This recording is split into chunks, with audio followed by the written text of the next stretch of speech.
Magandang araw sa atin lahat mga kababayan, saan man panig kayo ng daigdig naroon. Dito na naman tayo sa another episode ng ating vlogs, Badong Aratiles po. Pag-uusapan natin ngayon, ito po, no? Si Senator Marcoleta po, nakipag-usap sa Japanese human rights activist. Siya po yung nagsalita dyan sa United Nations Human Rights Council tungkol po sa pagpapalaya kay Tatay Digong. Eh, ka rin. Ihanda mo na. Yan ang gusto ko kay Astrid eh. Pa-AA lang. Pakaway-kaway lang sa TV. Pero sa personalan, Diyos ko.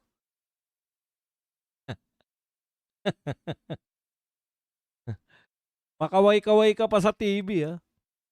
Okay, pag-uusapan din po natin. Eto po, kino-question po ni Attorney Jing Paras, no? Ito pong kasunduan di umano ng Iran at Pilipinas tungkol po sa pagpayag na tayo po ay hinahayaan ng bansang Iran na dumaan po sa Hormuz yung atin pong mga oil tanker. Ayan, kino-question po yan. Totoo ba? Yang kasunduan na yan, alam nyo mga magagaling pong abogado to. Kaya mahirap pong questionin. Yung, kasi tayo siyempre, pag sinabi sa atin na may kasunduan, natutuwa na tayo, may kasunduan na pala. Pwede pala tayong ano riyan. Pwede pala tayong dumaan dyan, no? Yung oil tanker natin. Totoo kaya yan? Malalaman po natin yan maya-maya. At marami pa po, actually, ang dami na natin, natatabunan na tayo ng balita kung ano pong abuti ng oras natin. Ihahandog ko po sa inyo ang lahat. Ibibigay ko po kahit ang aking kaperasitong, alam nyo. Yan po mga pag-uusapan natin, pero bago yan, kung bago ka pa lang dito sa ating channel, mag-subscribe ka na. Dahil ito lang ang tanging channel na may kinikilingan, may pinapanigan, una sa balita, huli sa impormasyon, kaya ano pang hinihintay nyo? Pindot na. Nabitin. Nakalimutan ko pa yung isusunod sa ano pang hinihintay nyo. Okay, pag-usapan po natin, no? Ngayon po ay araw po ng Sabado de Gloria. Bukas po ay Easter na. Kaya magdidiwang na naman po. Magsuswimming ang mga marami. Okay, nakakatuwa po talaga to si Senator Marcoleta, no? Pinaalala niyo po na may pag-asa pa si Tatay Digong po. Ang taktika naman na to ay pressure po mula sa United Nations, no? Pressurein ng United Nations ang ICC na talagang igalang yung human rights ni Tatay Digong. Yung tao, nakakabilib to si PGK. Ito po yung nagsalita sa human rights sa United Nations Human Rights Council na ipinaglaban niya po ron. Mabuti pa yung Hapon, no? Mabuti pa yung human rights sa Japan. Ipinaglalaban yung human rights ni Tatay Digong. Yung human rights po ng isang 81 anyos na wala na pong kakayahan, na siya po ay talagang yung makatakas. Yan po kasi yung ang problema ng ICC, maski po yung mga rules nila sa pagre-release po, yung tinatawag nilang interim release o conditional release. May rules po sila niyan, no? Na hindi na makakatakas ang tao, very willing humarap sa lahat ng kung siya po ay pinapatawag, kasi po tatagal po yan ng taon. Yang paglilitis po na yan. Kaya sa edad po ni Tatay Digong, siya na po so far ang pinakamatandang political prisoner. Alam po ninyo yung salita pong political prisoner ay yan po ang kauna-unahang ipinaglalaban ng mga human rights sa buong mundo. Maliban po sa human rights groups dito na nakabase sa Pilipinas. Kasi po, ang human rights na nakabase po rito ay mga anti-Duterte, no? Kaya po hindi po natin sila maasahan na ipagtanggol ang karapatan. Dapat po kung kayo po ay para sa karapatang pantao, kayo po ang unang tumitiyak na si Tatay Digong nung hinuli siya ay yan ba ay lawful ayon sa batas ng Pilipinas? Oh. Kasi po, mismo, ito pong ICC, wala na po tayong aasahan dito. Alam niyo po, unang-una, yung chief prosecutor po nila, nahaharap po sa kasong pangmamanyak. Opo, no? Talagang grabe po yung kaso nito, sexual harassment. Ito pong si Karim Khan. Kaya sabi nga ng mga nakakarami, paano kayo maglilitis ng mga leader ng mga bansa kung kayo mismo, yung mga tao dyan sa ICC, ay hindi po malilinis.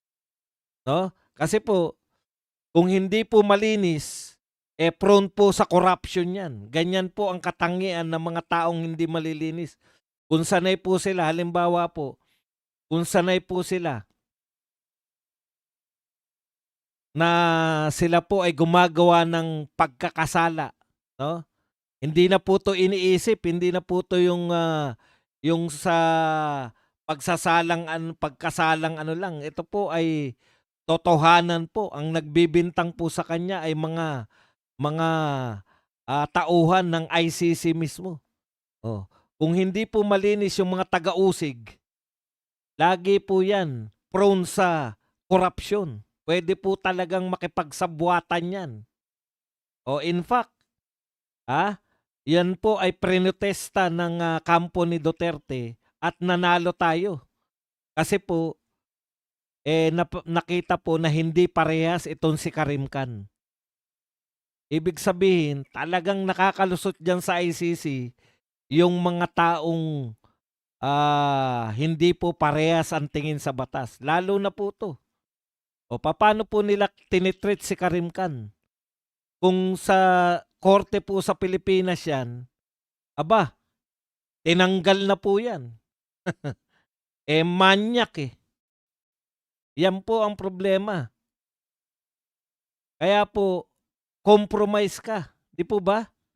Pag po ang tao may mga itinatagong lihim, compromise po yan. Kasi tinatagong lihim nga eh. Kung ilantad ng mga taong yung itinatago mong lihim, di yari ka na. Kaya compromise ka lagi. Kung ganyan po ang mga tauhan ng mga ICC, wala talaga tayong asahan. Okay, balik po tayo rito sa topic natin. Natutuwa po tayo na ito po si Senator Marcoleta, pagamat sinasabi nga na guest candidate lang po siya ni Tatay Digong. Pero alam niyo po, noon pa lang pong kampanya, noon pa lang po nagkita si Marcoleta at si Tatay Digong, alam niyo po yung paggalang nila sa isa't isa eh. Alam niyo yun? Siguro marami nagtataka sa inyo, bakit gano'n na lang ang paggalang ni Tatay Digong? Nung hindi pa natin nakikita si Maharlika, si Marcoleta kung paano po siya magtanggol hindi pa po natin siya nakikita bilang Blue Ribbon Committee kasi tatakbo pa lang siya na senador eh. Alam niyo matalino talaga si Tatay Digong eh.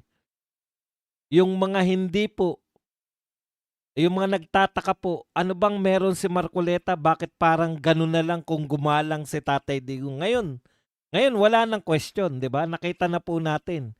Yung tao may prinsipyo, yung tao ay talagang palaban, no?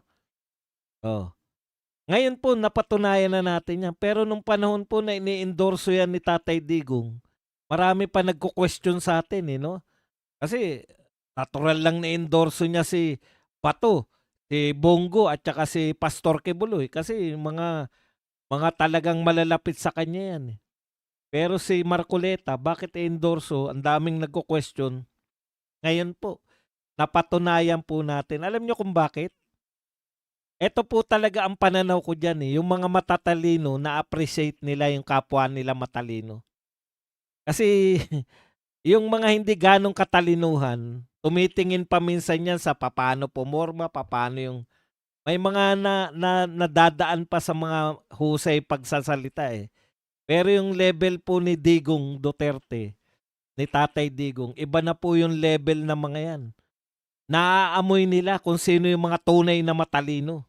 Ganon din po si Marcoleta. Nagkakaamuyan po sila kaya gano'n na lang nung nagkita po sila bago mag-file yan si Marcoleta ng kanyang candidacy form. Putya makikita mo talaga kung gaano po sila yung rapport nila. Hindi yung rapport na very close, yung rapport nila na paggalang sa isa't isa. Oh, hindi pa po siya Blue Ribbon nun. Talagang marami sa atin sa totoo lang po, humanga kay Marcoleta nung Blue Ribbon na. Pero si Tatay Digong, ini-endorse niya pa lang. Grabe na yung paghanga.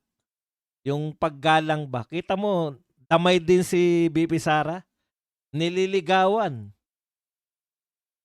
Ayan po yan. Yung mga matatalino, na-appreciate po nila, hindi po yung mukha, hindi po yung hitsura ng mga tao. Nakaka-appreciate po yung mga matatalino. Hindi po ng yaman, kung hindi nung talino. Yun eh. Kaya ganun po yan si Marcoleta. Kaya kita nyo naman nung nagkita kami ni Marcoleta. Oh, hindi naman po sa pagyayabang, di ba? Kayo po, saksi niyan. Hindi ko po alam na ako pala ay pinanuno niya. Siningit yung sarili. Sa iba mo naman ako na-appreciate, Astrid. Katulad ng na-appreciate kita sa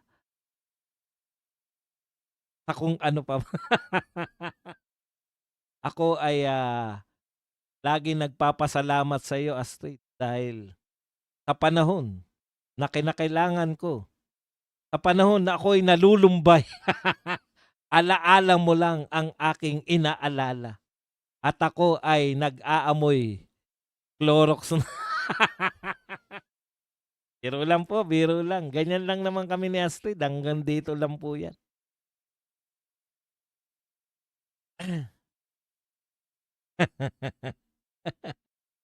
Okay. Ang mga pinag-usapan po nila, eto po, no? Ni Fujiki. Nakakabilib din to si Fujiki, no?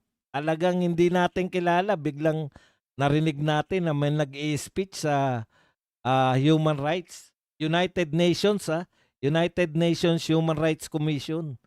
Nag-i-speech si Fujiki para manawagan na pakawalan na si Tatay Digong na ang tanging ginawa lang naman ay iligtas, no?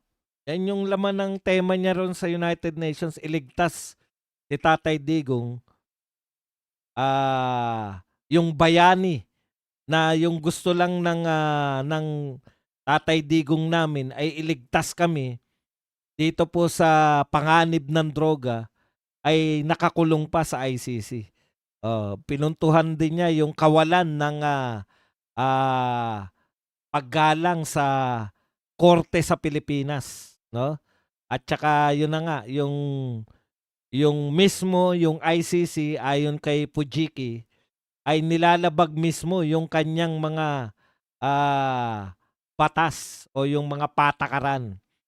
Katulad po ng due process na tanging local court lang po ang makakapagpasa sa ICC. Sa mga member pa yan, yung pa pong isa, yun nga, yung interim release na hindi po kinukonsider na si Tatay Digong na po ang pinakamatandang political prisoner. At no po yan sa human rights. Hindi po katanggap-tanggap na mayroon pong political prisoner na ikaw ay makukulong dahil sa iyong mga paniniwala. At wala kan, sa totoo lang po, yung ibang ang political prisoner nakalabag talaga ng batas. Si Tatay Digong po, very lawful. Yung ginawa niya pong war on drugs, ay yan po ay nakabatay sa kanyang kapangyarihan bilang presidente ng Pilipinas. Kaya wala silang mailulusot diyan. Okey.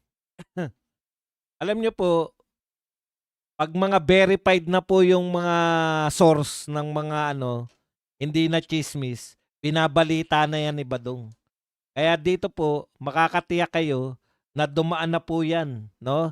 Lahat po ng pinag-uusapan natin dito ay verified. Wala po kayong kakaba-kaba. Oh, yan pong mga ganyan, hindi muna natin binabalita yan kasi meron akong paniniwala sa sarili ko dahil binabanatan ko nga pagka fake news yung pamahalaan. Binabanatan ko nga 'pag nagpe-fake news yung mga trolls, mga dilawan, kakamping, mga makabayan black. Pina-practice ko po na 'wag rin po akong magpakalat ng fake news. Pero 'wag kayong mag-alala 'pag nakumpirma po yang mga stage 4 na yan, isa po ako sa magbabalita at matutuwa tayo. Kaya lang kung yan po ay unverified pa, hindi po natin binabalita yan dito sa Badong Aratiles. Hindi naman tayo nagpapaunahan eh. Yung iba kasing mga channel, nabubuhay sila sa mga scoop. Tayo po, 'di ba? Una sa balita, huli sa impormasyon. Huli man daw tayo sa impormasyon, ay saksakan naman ng galing ng ating komentaryo. Okay. Punta na po tayo, ano ba yung mga pinag-usapan nila 'no? So yung usapin po ng kaso nga ni Tatay Digong, tapos nag-organize po, yung mga tao sa Japan, dito po sa balak po nila kung masusunod ay mapagsalita po. Gusto nilang imbitahin si Marcoleta para magsalita siya sa Japanese Parliament. Ang katumbas po ng Japanese Parliament, Kongreso. Both Senado at saka kasi wala silang two house eh. Sa kanila parliament lang. So, yan po yung pinagsama nilang senador at saka mga congressman. Ganun po ang katumbas ng Japanese Parliament. So, talagang para idulog ni Marcoleta sa Japanese Parliament na yung Japanese Parliament naman po ay makapagpasa. Katulad ng ginawa ng mga senador natin na nagpasa po sila ng mga pagsuporta kay Tatay Digong, 'di ba? Kung di ako nagkakamali, meron silang resolusyon na nananawagan na dito na lang makulong si Tatay Digong sa atin. O isang basta mapalaya siya ron, magkaroon ng interim release. Kaso eto po, 'pag Japanese Parliament, pakikinggan po ng international community kasi kasali po ang Japan sa G7. 7 pinakamayayaman na bansa sa buong mundo, 'no? May power talaga yung Japan to influence. At saka isa pa po, tandaan natin yung presidente po ng ICC ay isang Hapon. Kaya po matindi pong pressure 'yan para sa ICC na yung Japan, isa sa kanilang pinakamayaman na miyembro ay mananawagan na palayain si Tatay Digong. Yun yung mga gusto natin eh. Yan yung mga tulong na gusto natin. Meron talaga. Kaya congratulations po kay Senator Marcoleta at saka dito kay PGK ng Human Rights sa Japan. Maraming salamat sa patuloy niyong pakikipaglaban kay Tatay Digong para mapalaya. Okay, punta po tayo rito sa isang balita, no? Kinwestiyon nito ng isang matalinong abogado. Ito po, na-interview ko na to si Jing Paras eh. Akala ko nga to tatakbo dati na senador. Hindi po napasama sa lineup. Okay, ito po si Jing Paras. Kinwestiyon niya po itong sinasabi na at natatawa pa, pinagtawanan pa. Ito pong pahayag ng Pilipinas na tayo po ay may kasunduan sa na safe passage deal sa Iran. Una niyang tanong, may barko ba talaga tayo diyan? Yan na dumadaan sa Strait of Hormuz? Eto pa, natawa pa siya. Sabi niya, "Ha, ha, ha, meron ba talagang mga barko o tanker ang Pilipinas na nagbabiyahe passing the Strait of Hormuz? Kailan pa ba tayo nagkaroon ng mga barko o tanker na dumadaan diyan?" Ayan. Ayon pa kay Paras, ang alam ko ang Pilipinas ay umaangkat lamang ng supply ng oil at mga products nito sa Singapore at mga karatig na bansa. Wala talaga tayong direct imports from Iran or other Middle East countries. Yan sa pagkakalam. Kasi tayo syempre, pangkaraniwan tayong mamamayan eh. Kung ano sabihin ng gobyerno, maniniwala na tayo eh. 'Di ba? O may safe passage na pala. Nakapagkasundo. Pinagmamalaki po yan. May kasunduan tayo sa Iran eh. Na yan ang achievement. Ang sabi nga ni Lacson, yung silent diplomacy. Si BBM ay tahimik lang. Tahimik pero matinik. Oh, yan po.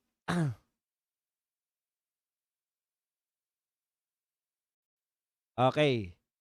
Sabi po,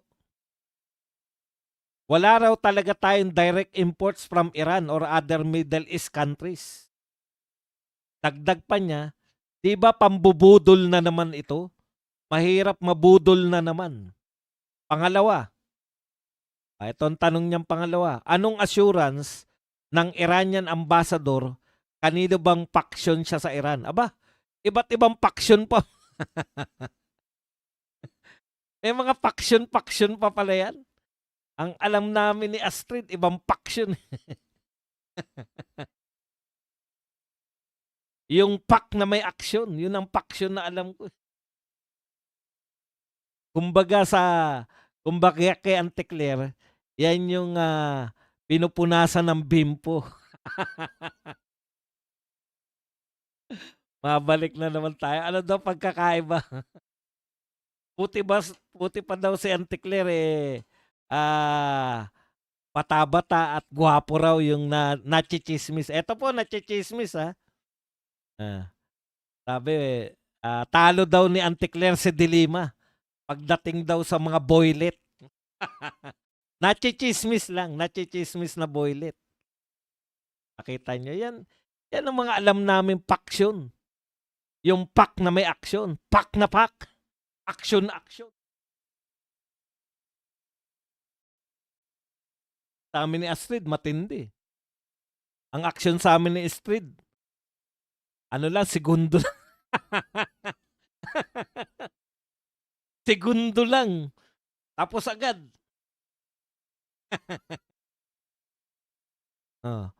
Ano daw ang pagkakaiba? Naisingit ko lang hindi, may nag-comment kasi kanina, sabi niya, Boss Buds, parang lugi si lugi si Dilima sa boylet sa nachichismis na boylet ni Anteclair. Alam nyo, sabi ko nga, iba-iba kasi tipo ng mga babae. Kung yung chismis na yan, na boylet ni Anteclair, yan yung mga tipo ng pinupulbusan, yung mga binibimpuhan, yung mga pag pinagpawisan talagang dinadampian. Dinadampian niya. Samantalang kay Dilima, iba yung mga itsura niya. Iba yung mga nachichismis kay Dilima. Ibang mga aksyon ang gusto. Yung tipong, ma'am, pwede ka na ba, ma'am? Pwede na. Sabihin naman ng Dilima, pwede na. Ma'am, may gagawin tayo ngayon. Ano? Ibabalibag kita sa 4 na sulok ng kwarto mo. Yun ang mga tipo naman ni Dilima, talagang balibagan. Gusto ko yan. Yung mga tipong pag nasiraan ng kotse, sa gitna ng daan, paghubad yung mga... Tapos yung may kasama ng amoy ba agad, hindi pa pinagpapawisan, may amoy na. Yun yung mga tipo yung mga tapos nalalangisan. Ay, may langis ka. Nasaktan ako.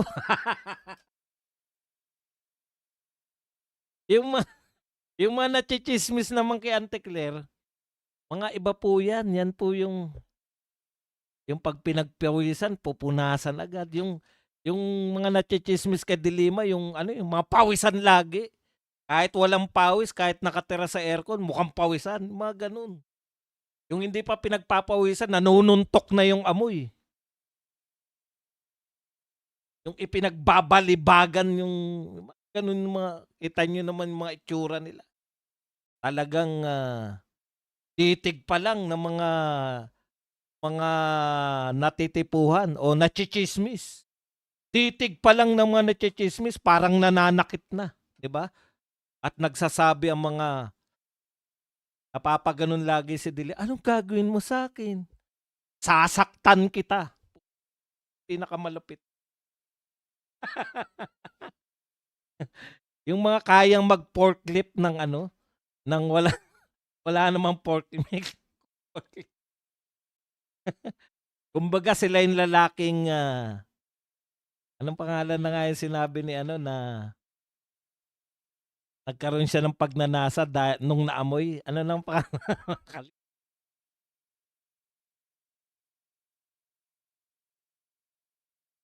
Kaya wag niyo pong sabihin lugi, kasi lugi ba? Bakit? Iba-iba po 'yan, eh. Iba-iba yung mga tipo ng tao, 'di ba? May mga babae ng mga gusto yung mga rider, sampu pa maghapon sa initan, 'yan mga gusto may mga nagkakagusto niyan. Iba-iba po, meron naman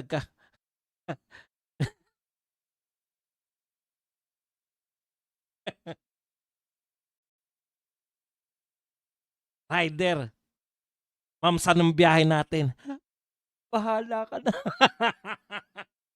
bahala ka na."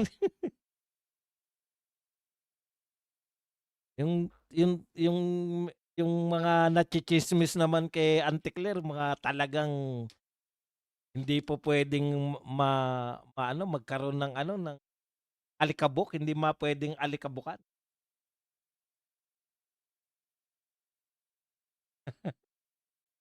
Yung laging mukhang mabango lagi, alam mo yun? Kahit kagigising pa lang, gano'n, pak na pak, aksyon na aksyon, aksyon.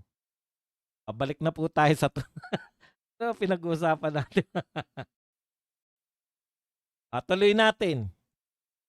Eto po, dahil tayo hindi abogado, si Jing para sa abogado, eto po ang sinabi niya, "Show us the agreement between the Philippines and Iran as duly authorized by the Iranian government in Tehran." Yun ang malupit dun. Kasi ang pagkakaalam ko po, nagtawagan lang, eh. Tinawag lang na, "Jonel." Ay iba pala yun bro. Ibang tawag pala yun. Nagtawagan lang po sa telepono, eh. Kaya bilang abogado sabi niya, "Kung talagang may kasunduan tayo, ipakita mo." Ipapakita ko. Anong ipapakita ko?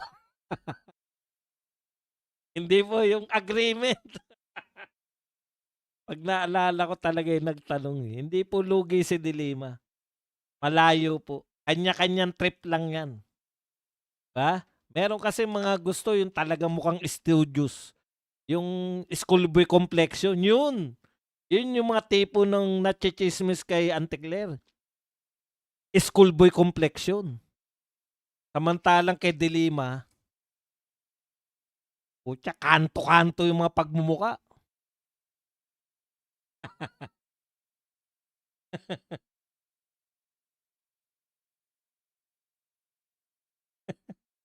"Ipakita niyo ang agreement," sabi ni, ah, Jacinto Jing Paras. Yan po, "Show us the agreement between Philippines and Iran." Eto po, yun pong, sinasabi po pinagmamalaki ng ating pamahalaan ng supply po sa Strait of Hormuz, isang kritikal na daan ng supply ng baby oil. Malupit ka rin Auntie Claire, ang natsitsismis sa'yo pang-baby oil talaga, ha? Matindi. Kay De Lima talagang hindi. Iba eh. Iba. Yung kay Auntie Claire, talagang ano mo yan, yung ipapamper mo na ititira mo sa mga 5-star. Yung ano lang to, Auntie Claire, hindi kita inaakusahan ha. Chismis lang sa'yo to. Chismis. Yung nachichismis kay Auntie Claire, iaano mo yan. Anong tawag doon? Yung ititira mo sa 5-star hotel. Pero yung nachichismis kay, hindi na nga nachichismis eh. Yung kay Dilima, putya, ibabahay mo. Hindi. Yan po ang pagkakaiba. Oh, may grasa-grasa.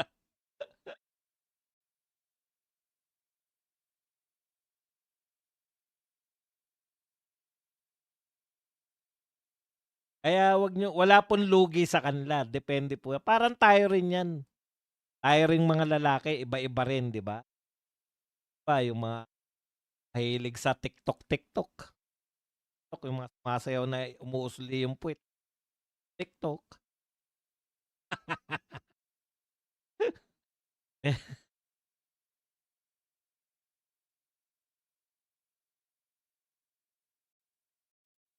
Okay.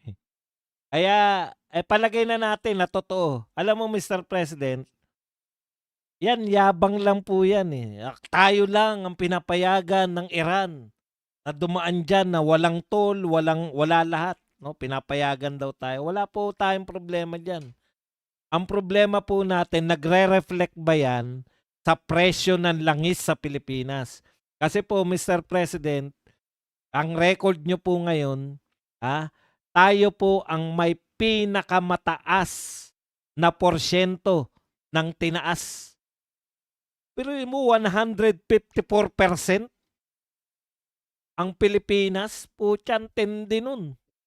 Mahigit na tayo, na doble na kasi dati raw mga 75 na yata pinakamahal na diesel. Ngayon magiging 170 next week. 154%, pinakamataas tayo na porsyento. Mr. President, hindi po namin kinakailangan yung niyayabang nyo. Kahit pa hindi tayo makadaan sa Hormuz, kung totoong may oil tanker tayo, ang problema po namin yung taas ng presyo. Mr. President, wala na yung mga yabang-yabang na yan. Ang nakikita po ng tao, ano yung presyo ng bilihin? Ano ang presyo ngayon? Ako po, umaray na. Kasi baboy pa lang 30 pesos per kilo. Magkano po tinaas ng mga LPG? Dati wala pa 1,000 yan, 1,500 na yata. Kabibili lang ng anak ko ron. LPG 1,500 na. Kaya sabi ko nga bumili na lang kayo ng lutuan dito. Lutuan kasi dito bawal yung mga shilin-shilin eh. Gas. Yan po yung mga conductor. Anong tawag diyan? Induction. Mag-induction na lang kayo kasi kuryente. Mas makakamura pa.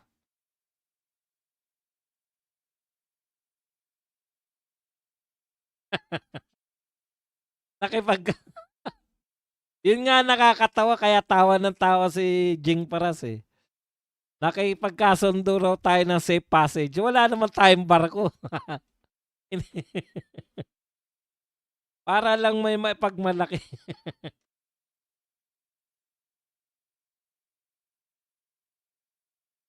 Papayagan lang daw dumaan pero hindi bibili. At saka malupit pa nun, yung epekto po, dapat Mr. President, kinakausap nyo po yung mga katulad nila Ramon Ang na hindi raw magsasamantala. Putya, hindi ka magsasamantala, tignan nyo nga yung NAIA. Wala pa reaksyon yung San Miguel, yung si Ramon Ang. Ano na masasabi mo sa pagbagsak?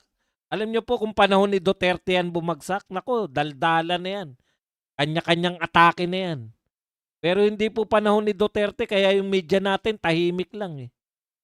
Mga hinayo pa kayo kung panahon niya na bumagsak yung Kisame, panahon ni Duterte, katakot-takot na banat ang mangyayari sa atin yan. Katakot-takot na mangyayari po diyan sa atake kay Duterte na inutil, walang silbi, mga gano'n. Ngayon bumagsak, sanay na po tayo, eh. Normal na sa atin, eh, 'di ba? Parang nakakatamad ng banatan si BBM sa mga maliliit na kapalpakan. Kasi naranasan na po natin yung malaking kapalpakan. Yung pinakamalaking kapalpakan at ginagawa pa po nila, pinagmamalaki pa. Yun yung problema, palpak na nga, pinagmamalaki pa.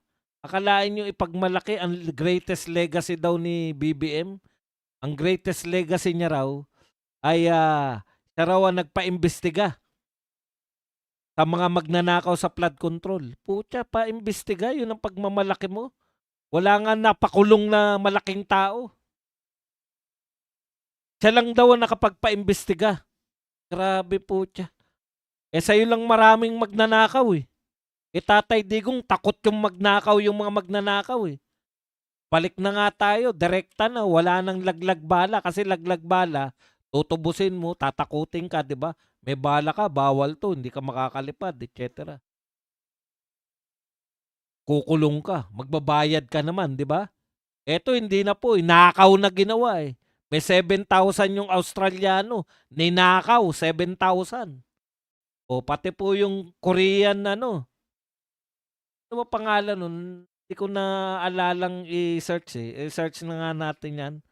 Korean, yung sa taxi, overprice.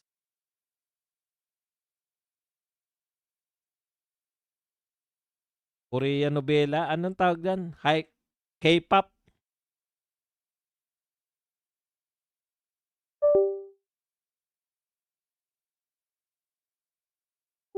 Paano magkakaroon ng turista dito sa Pilipinas? Pangalawa sa pinakamalaki natin turista, China. Sabi, 'di ba? Yan sa Cebu City, April 2026, kailan lang? Siningil. Piniscam ng taxi. Dapat daw ang bayad sa taxi 300 to 500 lang o 1,000 ang siningil. Paano namang matutuwa yung ating mga turista niyan? K-pop pa yan, ha? High profile. K-pop idol. Sino ba tong K-pop idol na to? Hindi naman sinabi. O tapos yung latest po. Oh, 7,000 ninakaw dito po sa Australiano naman. Tapos China, ayaw papuntahin rito. Fake news ka, Llamas. Ito po sabi ni Llamas, Cartoon Network as. Yan na tawag sa atin, Cartoon Network na. Kasi tatay daw natin cartoon. Ikaw naman, pangit. Ronald Llamas, ang pangit mo.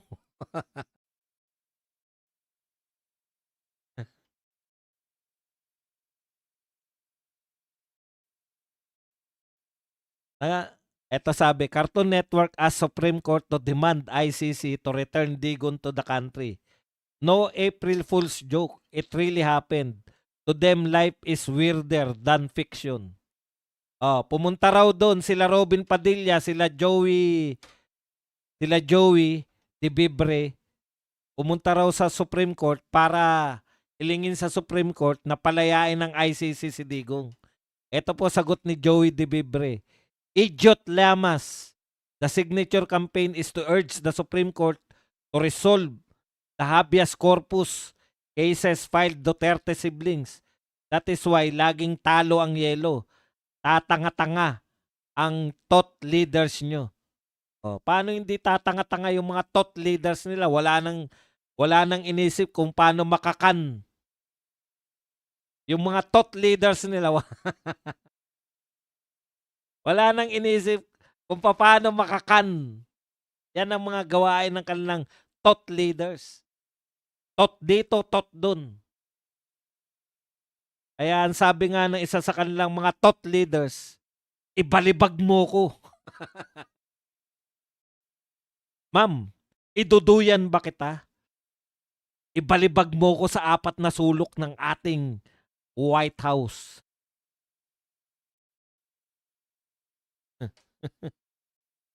Pangit naman talaga yan. Kahit ngayon kung hindi kayo naniniwala, eto po talaga ang greatest legacy. Ayan, maganda 'tong mga sinasabi nito ni Rob Francis, eh. Sabi ni Rob Francis, "BBM's greatest accomplishment was getting the pink and left to give up their principles and serve as his shield against accountability." Correct na correct, no? Ang pinaka-greatest accomplishment ni BBM, yung mga pink tsaka yung mga makakaliwa. Kasama na yung mga dilawan, original na mga dilawan naman yung mga pink, ay i-give up nila yung kanilang mga prinsipyo para maging tagapagtanggol niya laban sa accountability ng pagnanakaw sa gobyerno. Hindi ba totoo yan? Naging mga tagapagtanggol niya tong mga maiingay na mga dilawan kakamping at mga makakaliwang grupo. Naging tagapagtanggol ni BBM.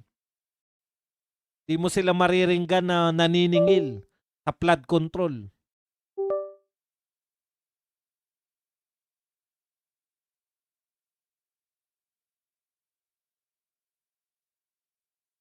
Tingin pa tayo, baka mayroon pa mga balita rito.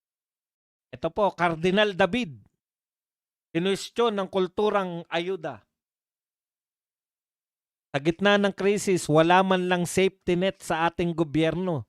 Paulit-ulit na lang yung kultura ng ayuda. Hanggang doon na lang ba tayo? Alam mo, Cardinal Pablo David, kasalanan nyo rin po yung mga kaparian. Nasaan kayo?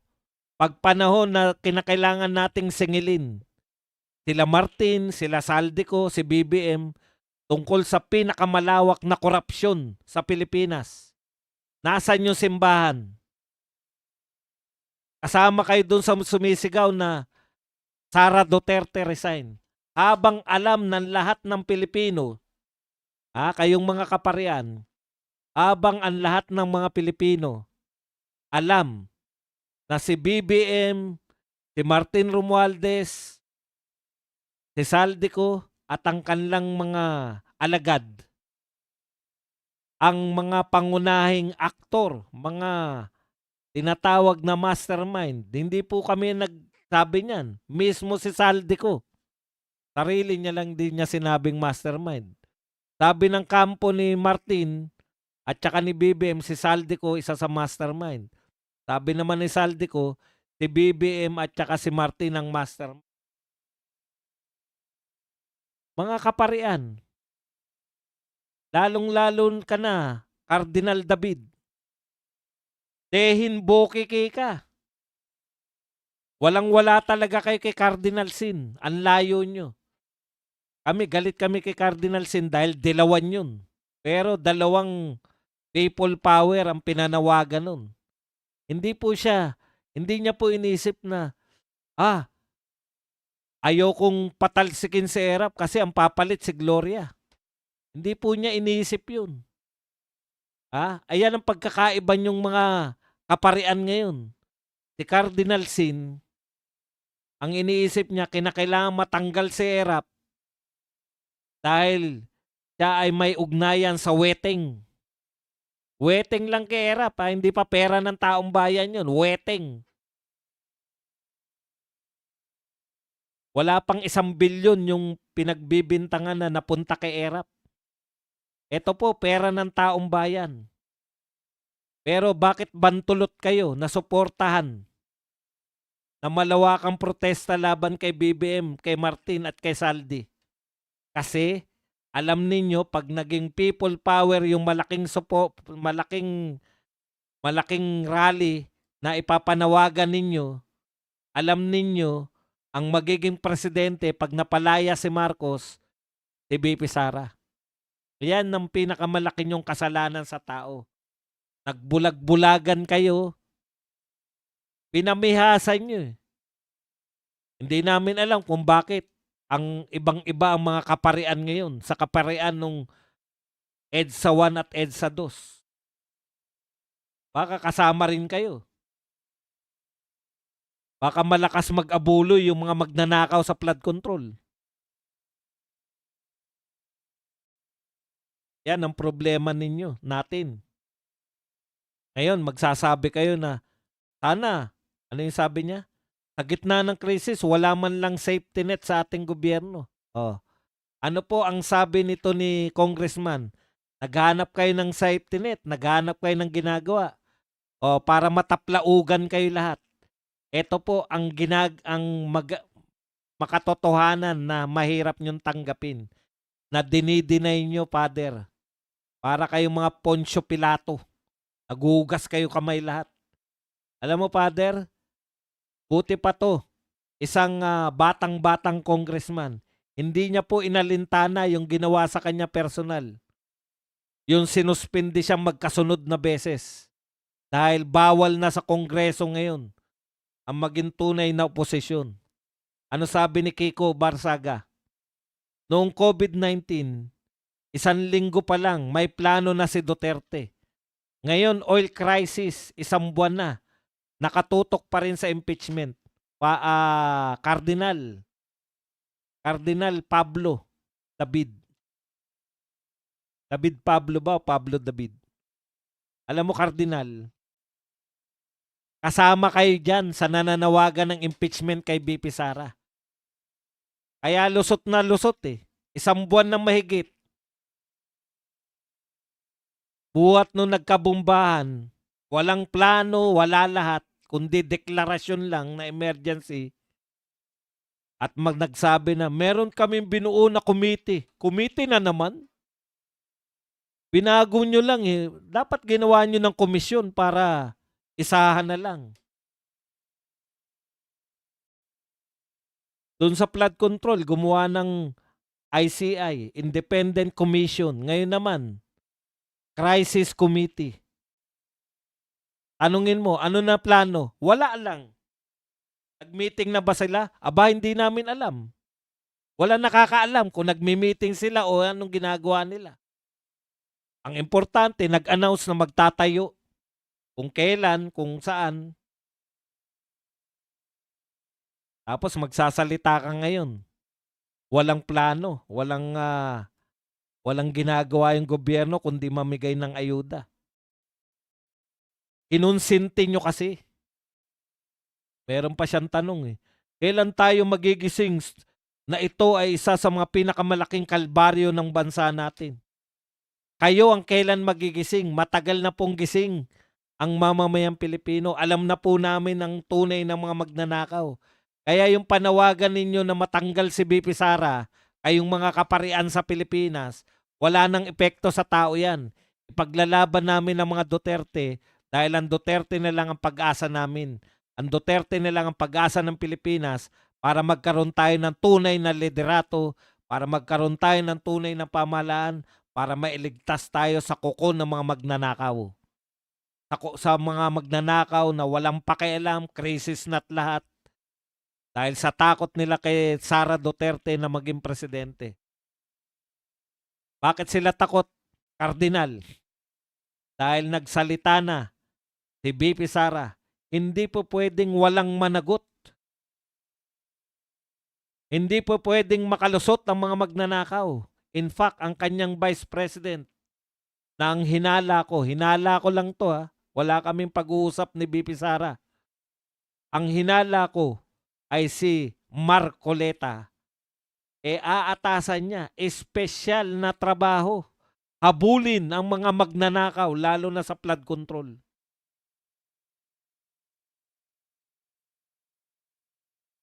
Pinakamalaki na po ang utang natin. Anong solusyon sa lahat? Umutang. Magbenta. Benta, utang. Ayuda. Buwaya. Ano ba yun? Yaman ng Pilipinas. Angkinin. Mga hinayupa kayo. Magandang Sabado de Gloria sa atin lahat. Yan lang ang ating topic. Puwede na po kayong magtanong, magbigay ng reaksyon at higit sa lahat puwede po kayong